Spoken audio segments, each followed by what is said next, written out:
पुढे जाऊयात बातमी अवकाळी पावसासंदर्भात। धाराशिव जिल्ह्यातून सलग तिसऱ्या दिवसापासून अवकाळी पावसाने आता धाराशिव जिल्ह्याला झोडपले। वादळी वारा आणि गारांचा पाऊस झाल्याने केळीच्या बागा उद्ध्वस्त झाल्यात। आधीच युद्धजन्य परिस्थितीमुळे केळी निर्यात बंद झाली आणि त्यातच आता अवकाळी पाऊस झाल्याने शेतकरी दुहेरी संकटात सापडलाय। आपण थेट जाऊयात धाराशिव जिल्ह्यात नुकसानग्रस्त कसबे तडवळे या गावात आमचे प्रतिनिधी बालाजी सुरवसे पोहोचलेत। त्यांच्याकडून आपण अधिकची माहिती जाणून घेऊया।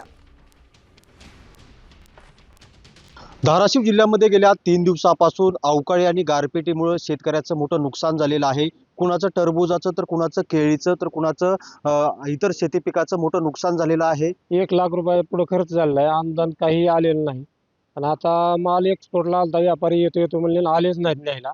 पुन्हा काल पाऊस झाला 1-1.5 तास गारपीट आणि वाऱ्याचा पाऊस, त्याच्यामुळे सगळं नुकसान झालं, मोडून पडले सगळे फूट।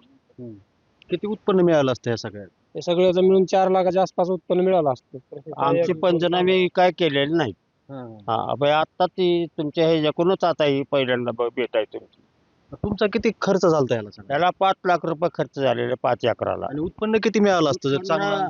होतो आणि साधारण आम्हाला 20-25 लाख रुपये मिळालं असतं। सरकारकडे मागणी अशी आहे की ह्याला त्वरित अनुदान भेटावं आणि नुकसान भरपाई भेटून शेतकऱ्याचं जोपासना व्हावी।